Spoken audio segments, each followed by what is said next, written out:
Hello, everyone, and welcome to this brand new episode of Ingenious You, and welcome back to Season 6, where I am honored to be in conversation with some of higher education's most extraordinary women leaders.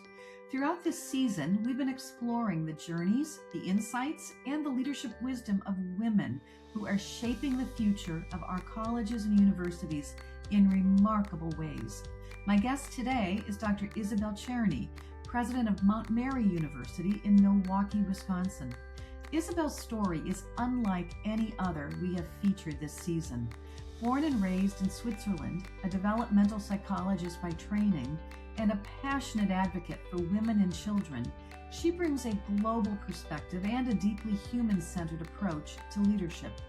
What resonated most with me during our conversation was a theme that surfaced time and again: the power of seeing the potential in others. Isabelle shared how her own leadership journey was shaped by people who tapped her on the shoulder and encouraged her to pursue opportunities she never would have imagined for herself. Today, as a university president, she has made it her mission to do the same for others. This is a conversation about leadership for sure, but it's also a conversation about courage, possibility, mentorship, and the profound impact we can each have when we help others see strengths they may not yet recognize in themselves. I can't wait for you to get to know Dr. Isabelle Cherney.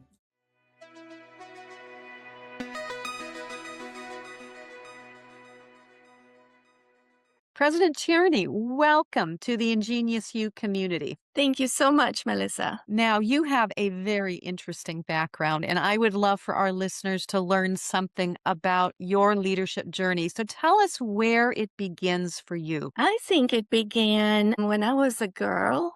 And I grew up in Switzerland. That's my accent. And I grew up in an environment where the neighborhood, we had 42 children on a very small kind of cul-de-sac space. And I was always the one that I guess I taught many, like 10 or 12 students, so to speak, children, and I loved it. It was almost like being Mama Bear, and all these little bears were following me and doing things. And I thought, that is so interesting. But truthfully, I think that although that may have been the first time that I sort of used leadership skill sets, I think it was by accident. I think, like many of us women, maybe, people saw something in me that where they would say, have you ever thought about doing X, Y, or Z? And sometimes really not in my wheelhouse, not something I would have thought. But I'm just going to say one quick story because I think it illustrates who I am and why I'm where I am. And that was, I moved from Switzerland to Omaha, Nebraska. And we had two young boys, and I was kind of bored. I didn't know what to do. Busy, but bored intellectually, I think, at some level. I went to a women's club opportunity, and I showed up, and I still remember this woman comes up to me and she said, "What do you do?"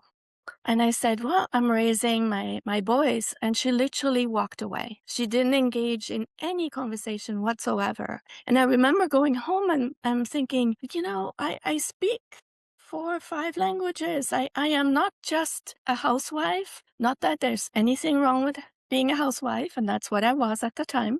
But it just burned in me. Like, I wanted to show this person. I don't know who it was, but in some ways, that was the start of me going back to school and getting my degrees as a non-traditional student, and then things unfolded. Isn't that interesting? And it's obviously a story that has stayed with you. But it's so interesting how something like that can propel you and did propel you forward in terms of what has been really a remarkable trajectory and career. So thank you for sharing that. Now, you mentioned you grew up in Switzerland. You speak many languages. You have lived and worked across cultures. And I have to say, I've been to Omaha many times. I have relatives there. So I can't even imagine what it must have been like to make that kind of a transition with two small children at that point in your life. But tell me about the global perspective that seems to be just part and parcel of who you are. How has that shaped the way you see leadership? Very much so. When you speak different languages or you travel, I've traveled through all continents, almost all through, and when you are embedded in that culture, be it for work. I also worked in London for a while and in Switzerland and so forth.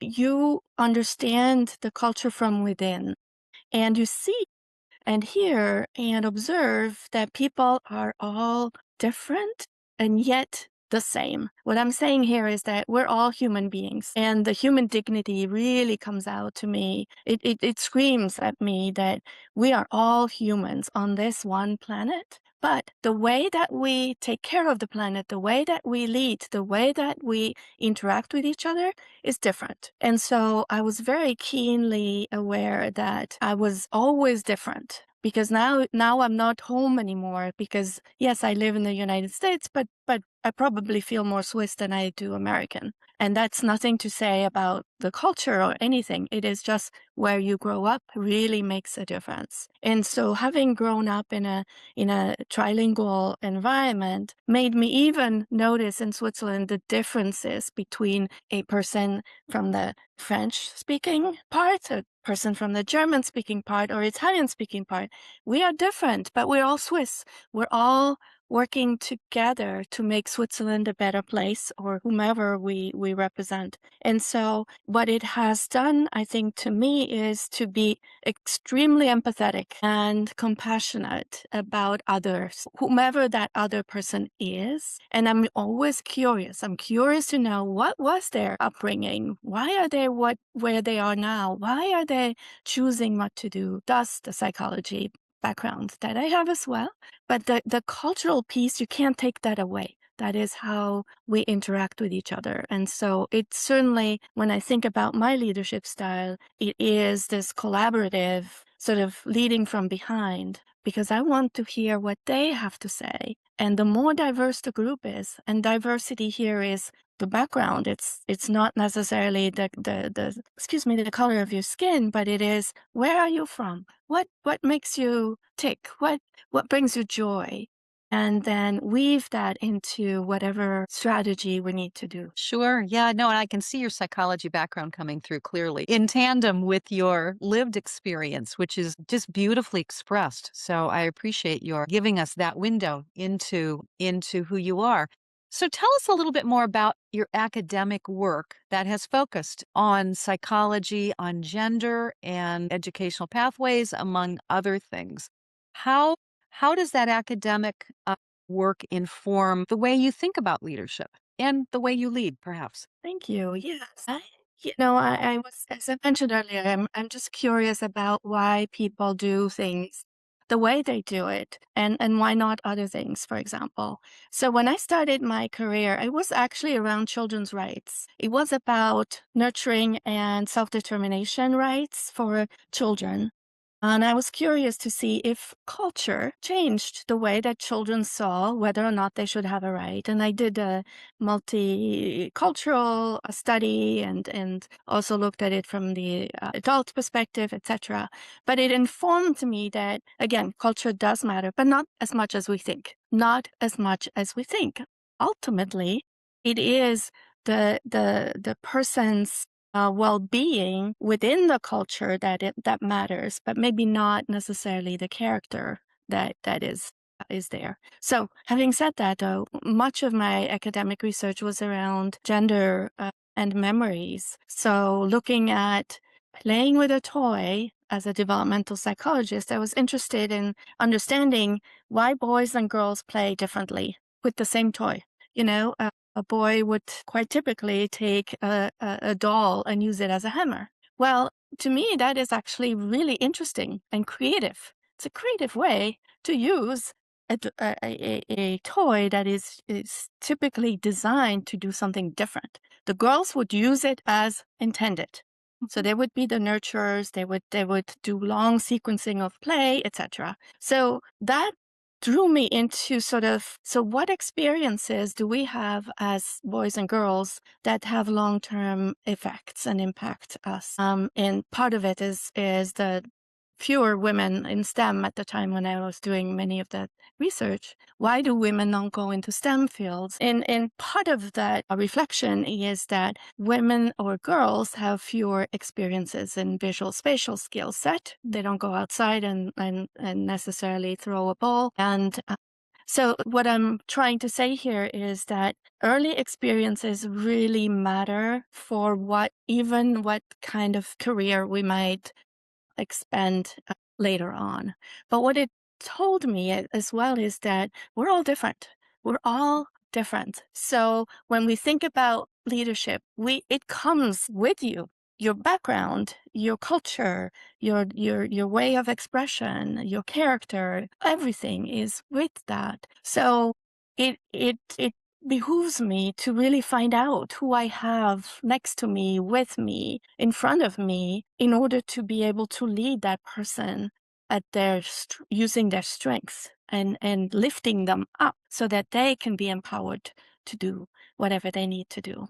Wow, that's powerful. That's a powerful way to think about one's potential impact as a leader, I think. So, tell us about your trajectory into the presidency, which is the role that you hold now. Did you ever think you would be a college president? No. So, how did you wind up here? Yeah, it's not unusual in terms of not that was quite honestly the least likely that I was going to go for. I think in my late career, because I got my PhD when I turned 40. Uh-huh. So I'm a young president or a really old president in terms of age, but it was other people seeing something in me and tapped me on my shoulder and said, "Would you be interested in doing this?" And it started from almost like the first month that I was at Creighton University where I started, they needed a new honors program. And this amazing faculty, Ashton Welsh, who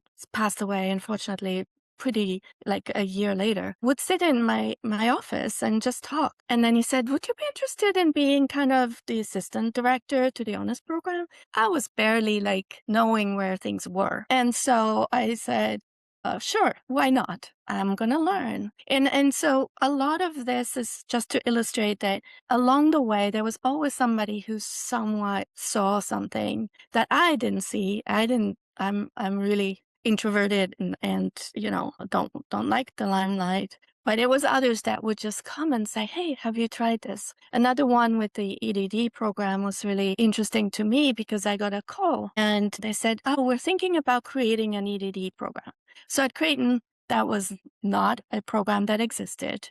I had just won actually a national award for my teaching. And they said, "Well, you could design it and it should be online." And we were not in online. This is early.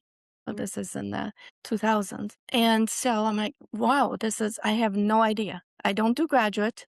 I don't do online. I don't know anything about leadership. And you're asking me? And I thought about it for 5 seconds and I said, "Okay, I will try. I will try.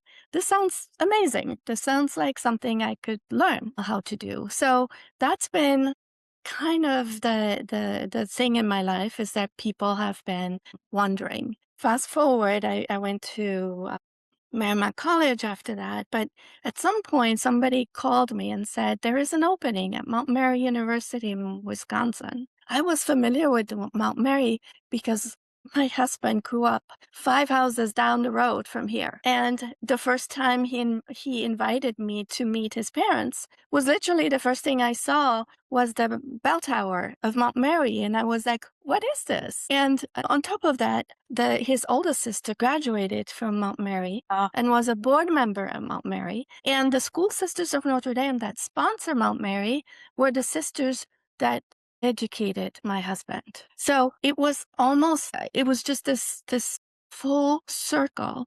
Yeah. And it is a women's only undergraduate university. And my research was about women Yeah. and how to empower women. And so the person who called me and said she wanted to nominate me was somebody I had hired earlier. And I said, "Well, I was never thinking about this, but let me think about it." And I did apply with absolutely I was not expecting anything to come out of it. And then I kept being asked for another Zoom call and then come here. And the whole time I am just being me. I'm just being who I am. And I'm thinking, if they say yes to who I am, then maybe it's meant to be. Maybe then I can be me in this position. And maybe that is what I'm supposed to do. Yeah. Boy, what a remarkable story. And I actually literally got the goosebumps when you were telling this story because there's just so many serendipitous things that combine to bring you to this place. So, and I'm sure you must feel that. I mean, that must be a part of your calling. And so you've been in the role now for how long? Almost Okay. So long enough to have surprises, I'm sure. surprises every day. It as I was moving up, I want to say up in the administration. It doesn't mean up like somehow better or more powerful or any of that. You're still you. And so you try to do the best you can with what you know. And then I think immediately you don't know much at all. And so not that you feel like an imposter. I don't think I felt that ever. But it is really about learning, and you have to learn really fast, really fast. I mean, everybody comes at you as if you're the wise person. And I've been on here, right? Like, let's say a month. And well, tell me about your vision and what's the strategic plan and how is this going? And so you start to learn to be able to communicate to different stakeholders, I think, in slightly different ways so that they understand. I mean, I almost play being a faculty member again in terms of teaching, in terms of trying to decouple what is it that they don't know yet that I may need to know in order to go back and tell them. So a lot of unlearning in terms of, I think, being in a room and always being present is tiring. Because you might be having a day where you meet with advancement and then you have a student issue and then you have a communication that has to go out and then you have the police that suddenly comes on your premises and then you have deferred maintenance. We live in an old building and then, I knew nothing about deferred maintenance or anything about, water main breaks and what you do. So it is the sheer numbers of things that come at you to be able to stay calm and always open to conversations about things and being vulnerable. I mean, you are who you are. And I found out that in order to get people's trust, so one thing I did is I have been inviting faculty and staff to my house. My husband does a Swiss dinner, beautiful dinners, just to get to know them. And the very first the first team that came, they were waiting for me to ask them for something. And I said, no, there is no quid pro quo of any sorts. This is just to get to know you. And it has really created a community beyond what I would have expected. That has been, beautifully important. But I learn every day and I have a good disposition. I have to say that I don't get angry. I am always calm. To me, a new opportunity opens up when something is happening. So I'm like, we can problem solve this one. And that is a fantastic learning opportunity, as I said, every day, because there's surprises more than we probably would like. I thrive on creative solutions. So that's been one of the beautiful things that I've learned. Now, you mentioned that you are an introvert. And so I just have to ask you, because the role you're in is a very public role, how do you hold on to your energy? Or how do you sustain yourself? Because I'm a fellow introvert, so I know that requires a different kind of approach when you're in a public type of role. So tell me about how you approach the role and how do you hold on to your energy? Great question. I think because I see that we are making a difference in people's lives and this transformation transforms me. I'm present. And so the presence helps me to, I think, absorb, connect, and think about whatever it is that is happening right then and there. I'm usually just quiet. I listen. And then at the end, I'm sort of summarizing. This is what I hear. I had to learn to figure out ways to, again, adapt all the time to the circumstance. And I think what sustains me is really being grandma, to be honest. I have 4 grandchildren. Grandchildren. I have twins that are 8 years old, a 4-year-old that's coming any minute here Ah, to eat with me today, and a 1 month old. how wonderful. That is truly a blessing. Um, Yes. I've had other, interestingly, women talk about this more than men who are presidents, although I don't think it's any less meaningful, but I've had a number of women presidents who are grandmothers say there's nothing like a visit from the grandchild, to just sort of take you to a different place. I wanted to tell you, I interviewed somebody who was 10 years plus in a very successful presidency who has retired now, but very proud of the fact that she's an introvert. She really believed that her introversion helped her to be more effective for all the reasons that you're talking about. But she told the story of when she'd be in a public space and lots of people, lots of activity, she always knew when she had to go take a break.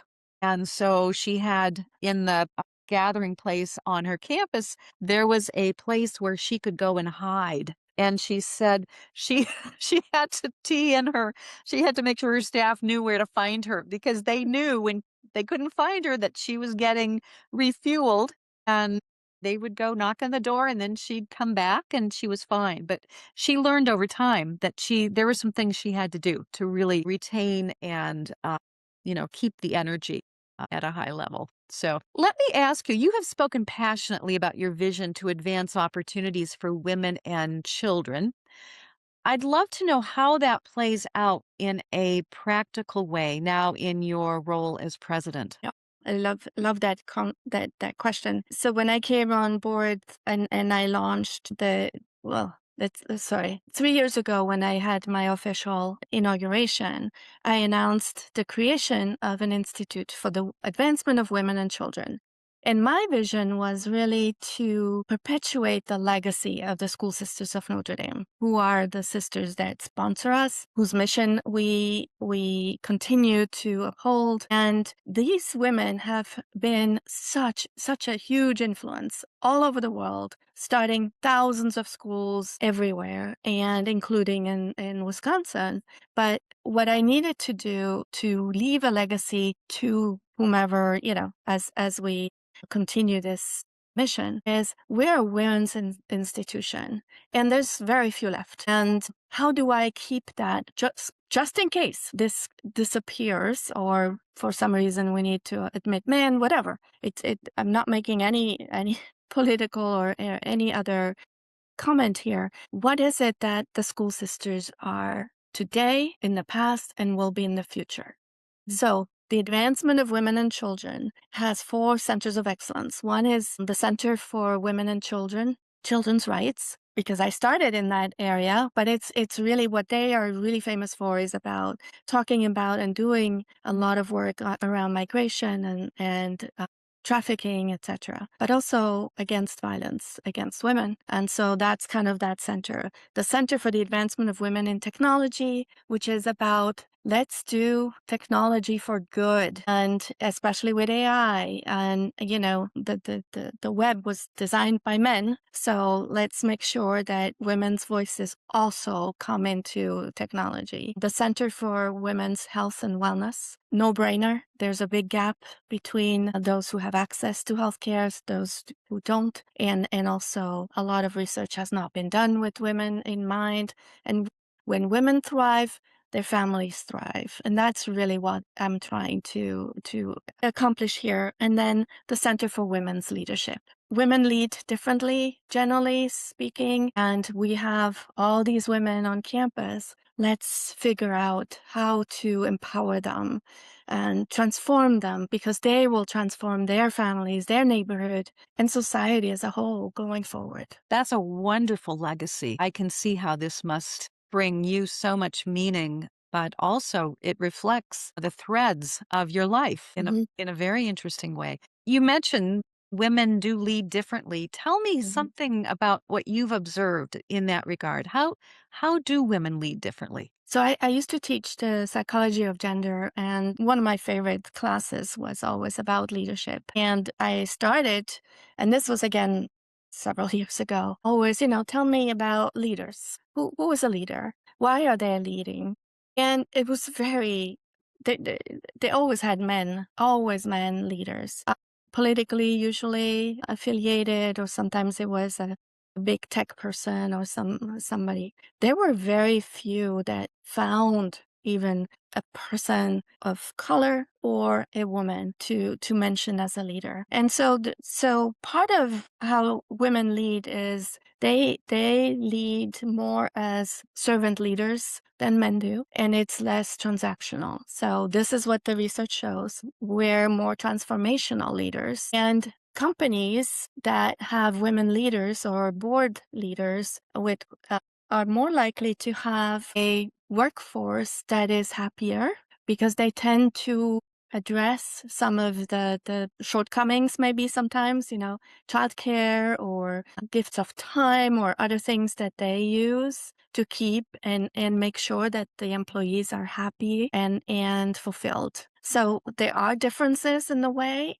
that women and men lead. And the research tends to say that it's good to have a woman leader, and not just when you close down, because that's also been shown that women get to a leadership position when they have to close down. Sometimes it's an institution, sometimes it's a business, whatever it is, because they're more likely to be kind to the employees. Boy, that's interesting.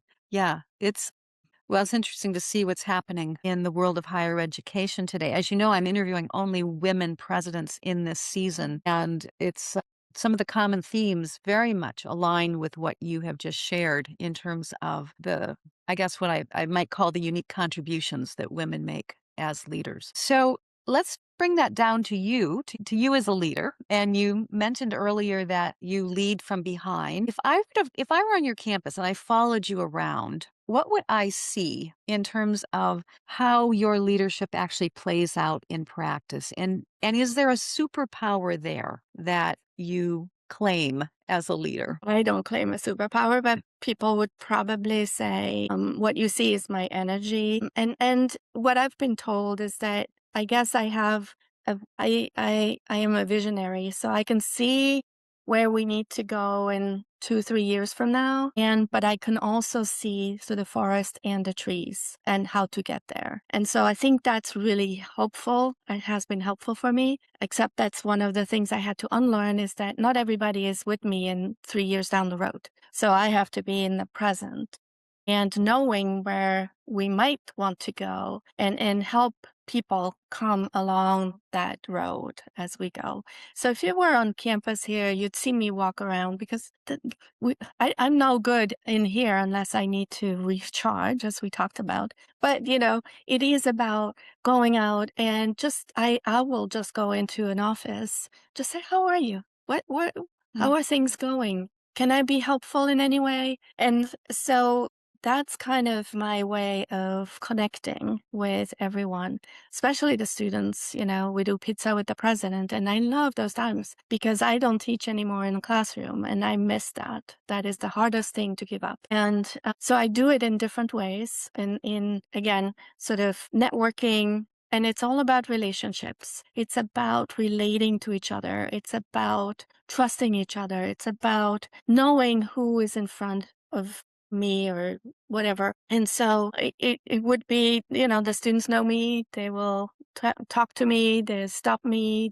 And the staff and faculty. So that's how I hear what's going on, because they're not coming necessarily into my door unless, something's really wrong. How many students do you have there? We have roughly 1,000. Yes, that's a wonderful size to Yes. to have that relational capacity as a president. Yeah, and for them to get to know you in a way that might Yes. not otherwise be possible. Yeah, Yeah, they often comment about, especially those who transfer in or graduate student, they say, I never knew who the president was. right. So it's really nice that, I go to as many things as I can, but I'm not there with my name tag. I actually usually forget to wear it. I'm really there because I just want to be part of whatever the event is. Sure. Well, and the combination, the way you describe your leadership, is really wonderful. That combination of being able to see ahead and see around the corner, but also see the forest for the trees, so you can figure out how to get to where you are. That's a unique combination, as you know, because it's often either that someone is more futuristic or they're grounded in the weeds, so to speak. But having that dual capacity is really a wonderful strength. So let me ask you about that, because Mount Mary, as you know, has a wonderful mission centered on women's education and social justice, as you've described. And I'm curious, how, as president, do you balance honoring that mission and that legacy while also looking to the future and knowing that you have to adapt that mission in some ways to the changing landscape of higher ed if you're going to survive? So how do you hold those two things? How do you manage that tension, so to speak? Yeah, and it doesn't need to be a tension. And what I'm saying here is that the mission is so clear to me as a woman Mhm. of faith, and I know the school sisters. We have 100 of them on campus here in a building that pray for me every day, by the way, which lifts me up knowing that they are right here. And then the mission gives the guidelines so clearly that I know where we need to go. I think I may be wrong, but I do my best at identifying, first of all, we are here for the students. So whatever is best for the students is what we're going to do. Now, that's not to say that we don't have to be fiscally conservative these days. And you never know, it's quite volatile right now, right? Some things might come in, some things might not come in terms of grants and other things. So I have to obviously be aware of some of those threats that could come upon us. So the way that I have this in my head, and sometimes it's a lot in my head, I have multiple initiatives that I'm thinking this one will be 4 months and we'll work on this. This one will probably take 7 months. This one will take a year. This other one will take 2 years. How do we play together into these initiatives that will then yield what we want to yield? Give you an example. We're the first institution in Wisconsin to have received the okay from our creditor, HLC, to do 3-year programs. Well, that is a tough change. That Yes. is something that, faculty don't just go, oh, yes. And, from a budget perspective, is that the best thing to do from a board perspective? So, but I had that idea like 2 years ago. And so as I'm thinking about this, I'm also thinking about how does that work for the students we serve? So I can easily see our students, and some of the students, we have mostly low income students. We're an HSI and an MSI, so women of color at the undergraduate level, and an underrepresented group of all sorts, and a high Pell. How do I make this affordable? My nightmare is I wake up sometimes at night and I'm all sweaty because I'm thinking, here's a woman who needs us and she doesn't know we exist. How do I make sure that we have programs that everyone has access to at an affordable price that will not break the bank? But how do I communicate that to the student body and more so the faculty body, that this is an alternative that might actually be a good thing for the students because they will do whatever it takes for students. And so it's weaving that, I have to constantly inspire or persuade people. There's no power in whatever, the title. It is all about being with the stakeholders and trying to explain why this might be something we need to embrace and see. And if it doesn't work out, we'll reassess, of course. But at this point in time, why don't we make it a more affordable option? Sure. Yeah. Well, and as you know, the 3-year degree is becoming quite much more common in New England. There are several schools that have, thanks to NETCHI. Mhm. NETCHI, as you know, was a pioneer in the accrediting world in terms of putting this forward. So are there any other, as you think to the future, are there any other strategies that you have in mind that you think are going to be particularly critical for the future of your institution? As I said, I have lots of initiatives ongoing without, I don't want to say too much because Sure. I don't want to scare people in terms of, because all of these have to be unwound at Yeah. the right time and the right. Sure. But I think as higher ed goes, we need to come together. It's been a year, last year particularly, where people were tearing each other apart versus, and competition is just huge. Yeah.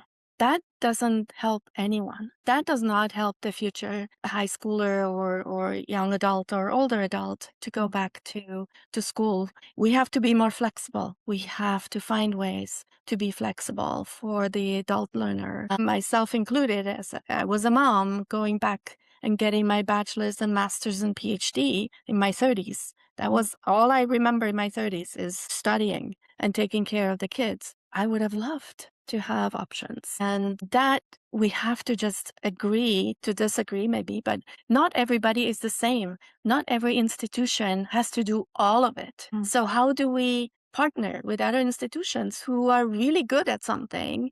And we might have a different piece, right? We might be really good at healthcare, Yeah. but maybe not as good as at theater and music, but that's also something important. So how do we partner with each other without seeing each other as predatory or less than, or, no, can't be. We know this much better than others. Kind of a little bit of that elitist thinking that has creeped up sometimes.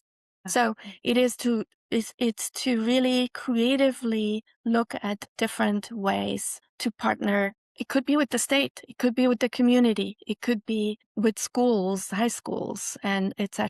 Yeah, I think that's going to be an increasingly important part of the future, particularly for smaller institutions, because there's just no way we can do it all ourselves anymore. So we just have a few minutes left. Isabel, I want to return to the topic of women's leadership. You have spent so much of your career supporting women's leadership and advancement. I'd love to know what you've learned about what most helps women thrive. Not only what helps them advance and get into careers, and you can speak from personal experience, but when you're in a role, what's most critical to helping you thrive and be successful? It's such a good question. And here are a few things that I think are really critical. One is women have to feel safe. And what I mean by that is that it's okay to fail. It's okay to take a risk and fail.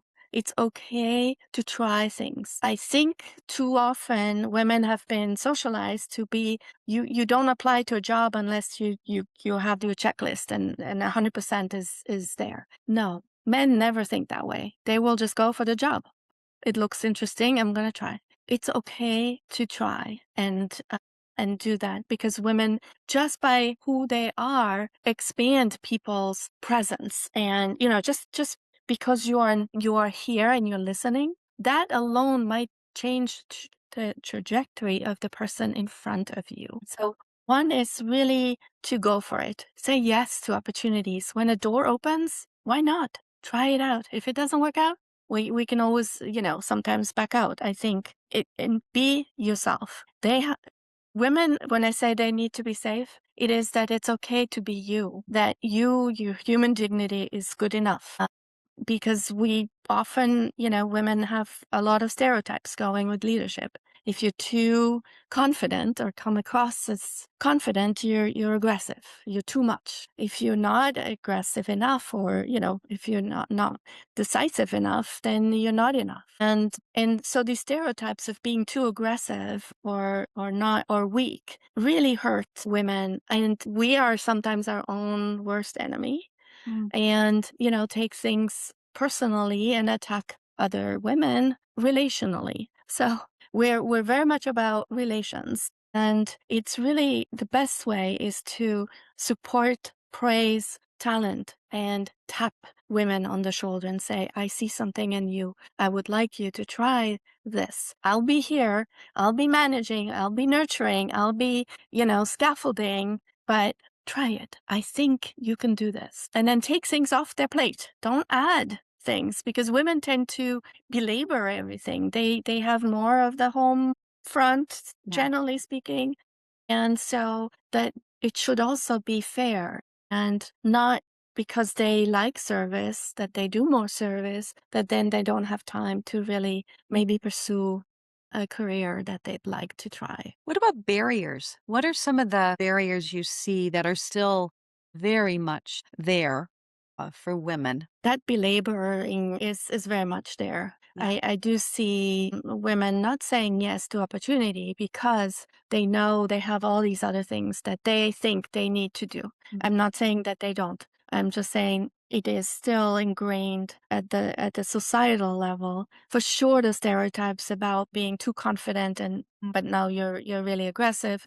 People don't take you seriously. I'm often in meetings, not here because we're mostly women centric, but in other meetings where it's all men. And it's hard to interrupt the men. And it's hard to get especially when you're introverted and you listen and you just like, no, that is not true. I need to say something. It's hard to get into that. And I feel sometimes that labor of trying to make your point is really hard to make around men, as we're talking about the difference maybe between the two. What gives you hope as you think about women in leadership?